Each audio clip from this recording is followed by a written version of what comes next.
Speed ప్రముఖ యూట్యూబర్లకు నోటీసులు. Right, ఇక ఫామ్ హౌస్ కేంద్రంగా డీల్స్ యూట్యూబర్లపై వేటుపడే అవకాశం తెలుస్తుంది. ఇక యూట్యూబర్లు పరారంటూ వార్త కనిపిస్తుంది. కేసులు పెట్టగానే జంపు, నోటీసులు ఇచ్చిన విచారణకు గైరాజరు. పలువురు ఫోన్లు ఇప్పటికే switch off. Betting apps promote చేసిన యూట్యూబర్లు ఇప్పటికే పలువురిపై కేసులు ఉన్నట్టుగా తెలుస్తోంది. సో ఒక్కసారి ఎక్స్ప్లెనేషన్లో చూద్దాం దాన్ని పూర్తి వివరణ.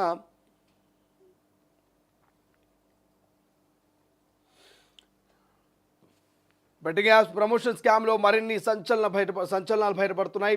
ఇప్పటికే ఈ విషయంలో ప్రముఖ నటులు యూట్యూబర్లపై కేసు నమోదవగా తాజాగా ఈ బ్లాక్మెయిల్ దందాలో మాజీ మంత్రి హస్తం ఉన్నట్టు తెలుస్తుంది. సెలబ్రిటీలతో కలిసి ఆ మంత్రి తన ఫామ్ హౌస్ వేదికగా బెట్టింగ్ ప్రమోషన్స్కు సంబంధించిన డీల్స్ చేసినట్టు ప్రచారం జరుగుతుంది. బెట్టింగ్ యాప్ల ప్రమోషన్ కోసం చైనా నుంచి భారీగా ముడుపులు అందుకున్న మంత్రి ఇల్లీగల్ లావాదేవీలు జరిపినట్టు సమాచారం. కేవలం హైదరాబాద్లోనే ఈ బెట్టింగ్ యాప్ల ప్రమోషన్లో భాగంగా 1,200 కోట్ల లావాదేవీలు జరిగినట్లు ఎన్ఫోర్స్మెంట్ డైరెక్టరేట్ అంటే ఈడీ భావిస్తుందట. మంత్రి వ్యవహారంపై పొలిటికల్ సర్కిల్లోనూ చర్చ నడుస్తోంది. దీంతో ఆ మంత్రి పోలీసులకు చిక్కకుండా ఫోన్లు ఆఫ్ చేసి తప్పించుకొని తిరుగుతున్నట్లు తెలుస్తోంది. ఇప్పటికే పలువురు సినీ నటులతో యూట్యూబర్లు 11 మంది పైన పోలీసులు కేసు నమోదు చేయగా వీరంతా విచారణకు డుమ్మకొట్టడంతో కేసు మరింత ఉత్కంఠ రేపుతోంది. ఇదిలా ఉంటే ఈ వ్యవహారంపై పోలీసులు చాలా సీరియస్గా ఉన్నారు. ఇప్పటివరకు బెట్టింగ్ యాప్ని ప్రమోట్ చేసిన వారిపై కేసులు నమోదు చేయడంతో పాటు పోలీసులు వరుసగా నోటీసులు ఇస్తున్నారు. కొద్ది రోజుల క్రితం సూర్యాపేట జిల్లాకు చెందిన భయ్యా సన్నీ యాదవ్పై కేసు నమోదైంది. అతను ప్రస్తుతం పరారులో ఉన్నట్టు పోలీసులు తెలిపారు. వినయ్ వంగల అనే వ్యక్తి ఫిర్యాదుతో ఇమ్రాన్ ఖాన్, హర్షా సాయి, టేస్టీ తేజ, కిరణ్ గౌడ్, విష్ణుప్రియ, శ్యామల, రీతు చౌదరి, బండారు శేషయాని, సుప్రీత, అజయ్, సన్నీ, సుధీర్ వీళ్ళందరి మీద కేసులు నమోదయ్యాయి. వీరిపై 318(4) BNS 3.3 A4 ఇక TSGA 66D ITA చట్టం 2008 సెక్షన్ల కింద కేసు నమోదు చేశారు. అప్పట్లో విశాఖపట్నం జిల్లాకు చెందిన లోకల్ బాయ్ నాని అనే వ్యక్తిపై సైబర్ క్రైమ్ పోలీసులు కేసు నమోదు చేశారు. నిబంధనలు పక్కన పెట్టి యువతను తప్పుదోవ పట్టించి తక్కువ డబ్బుతో ఎక్కువ సంపాదించొచ్చంటూ బెట్టింగ్ యాప్ని ప్రమోట్ చేసిన సెలబ్రిటీలందరిపై పోలీసులు యాక్షన్ తీసుకుంటున్నారు. ఇప్పటికే ఈ కేసులో పలువురు యూట్యూబర్లను పోలీసులు విచారణకు కూడా పిలిచారు. బెట్టింగ్ యాప్స్ వ్యవహారంను ఈడీ ఎంటర్ అవ్వడంతో సీన్ ఒక్కసారిగా మారిపోయింది. ఇప్పటి వరకు బెట్టింగ్ యాప్స్ ప్రచారం చేసిన యూట్యూబర్లకు సంబంధించిన పూర్తి వివరాలను ఈడీ ఆరా తీసింది. అంతేకాకుండా బెట్టింగ్ యాప్స్ ప్రమోటర్లు చెల్లింపుల వ్యవహారాలపై ఈడీ ఫోకస్ పెట్టింది. ఇందులో భాగంగానే పోలీసులు ఇప్పటి వరకు నమోదు చేసిన కేసు వివరాలను తమ వద్దకు తెప్పించుకుంది. ఈ మొత్తం వ్యవహారంలో ఈడీ పలు విషయాల్లో అనుమానాలు వ్యక్తం చేసినట్లు సమాచారం. హవాలా రూపంలో చెల్లింపులు, మనీ లాండరింగ్ వంటివి జరిగినట్లు ఈడీ అనుమానం వ్యక్తం చేస్తున్నట్లు సమాచారం. బెట్టింగు, గ్యాంబ్లింగ్ ప్రకటనలకు దూరంగా ఉండాలంటూ మీడియా సంస్థలకు కేంద్రం ఇప్పటికే స్పష్టం చేసింది. ఆదేశాలతో ధిక్కరిస్తూ బెట్టింగ్ యాప్ సంస్థలు ప్రమోషన్లు చేయడంతో కేసులు నమోదవుతున్నాయి. ఇటీవల RTC MD Sajjanar betting apps promote చేసే వారిపై యుద్ధమే ప్రకటించారు. పలు సెలబ్రిటీలు ఆయన కలిసి తెలియక తప్పు చేశామని క్షమించాలంటూ వీడియోలు చేస్తున్నారు.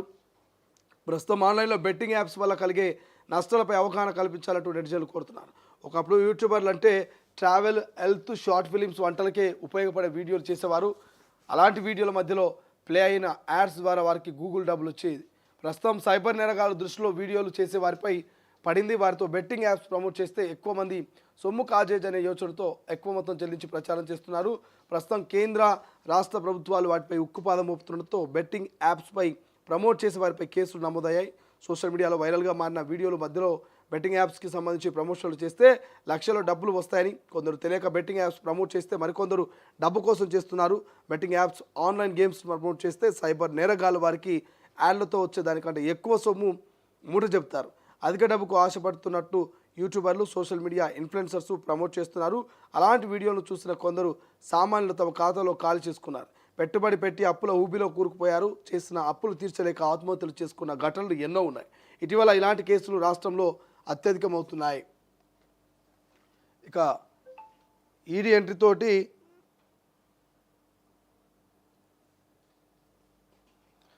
ప్రమోషన్ చేసి కేసు నమోదైన 11 మంది ఇన్ఫ్లుయెన్సర్స్ కారణంగా ఎవరైనా బెట్టింగ్లో నష్టపోయి ఆత్మహత్యకు పాల్పడిన పక్కా ఆధారాలతో దొరికితే దాదాపు 10 ఏళ్ల వరకు జైలు శిక్ష ఖాయమని తెలుస్తుందట. సో బెట్టింగ్ యాప్స్ను ప్రమోట్ చేస్తున్న ఇన్ఫ్లుయెన్సర్స్ను నాకు తెలిసి ఎవరు కాపాడలేరు.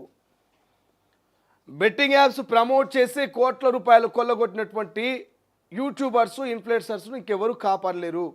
నిజం గనక నిరూపణ అయితే బెట్టింగ్ యాప్స్లో పైసలు పెట్టి ప్రాణాలు కోల్పోయిన వారి కుటుంబ సభ్యులు కానీ వాళ్ళ సన్నిహితులు కానీ ఆధారాలతో గనక నిరూపిస్తే 10 ఏళ్ల జైలు శిక్ష పడతాట ఈ బెట్టింగ్ యాప్స్ ప్రమోట్ చేసినటువంటి యూట్యూబర్లకు ఇన్ఫ్లుయెన్సర్స్కు.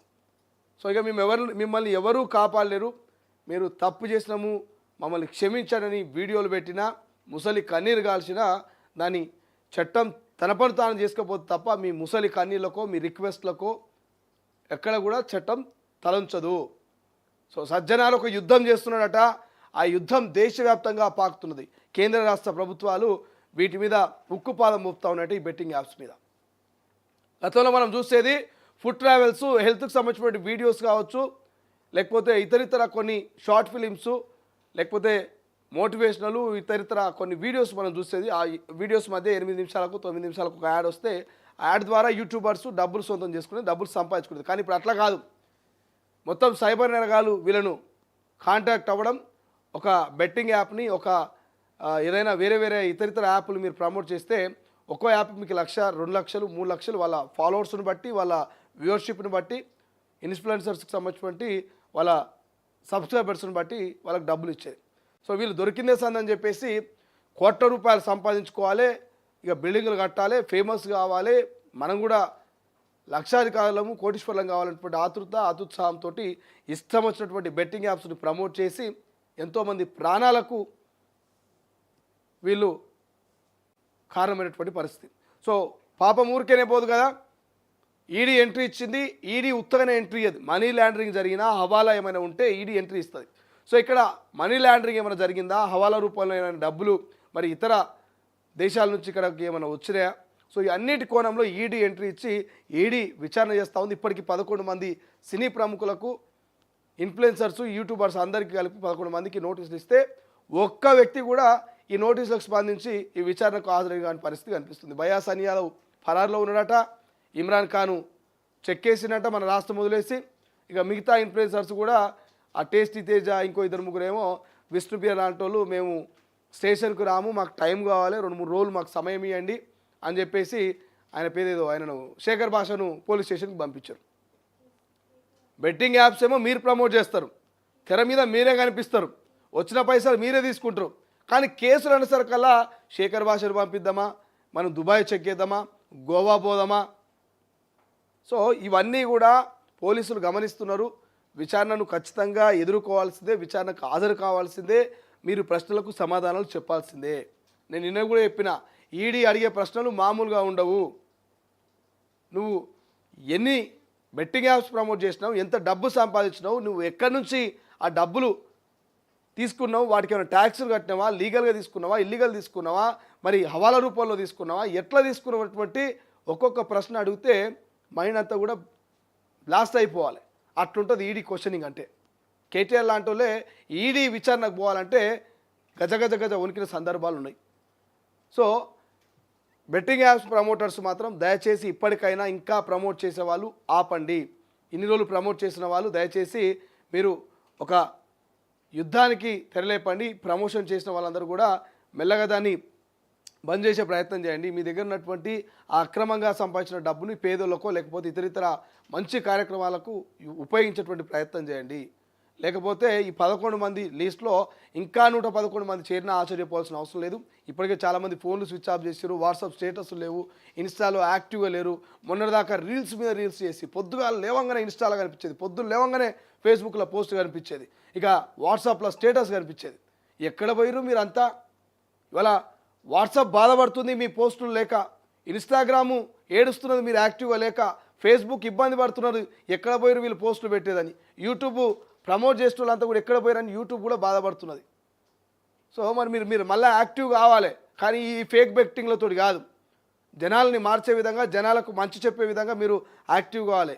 సో మళ్ళీ వాట్సాప్ స్టేటస్లోకి రావాలి. కానీ మీరు రాష్ట్రం విడిచి పారిపోతాం, దేశం విడిచి పారిపోతాం, మేము విచారణకు హాజరుగాము, నోటీసులకు స్పందించమంటే పొరక గుంజుకొస్తారు. గల్లబట్టి ఇంట్లో ఉన్న ఇతర రాష్ట్రాల్లో ఉన్న గల్లబట్టి గుంజుకొచ్చి జైల్లో వేస్తారు.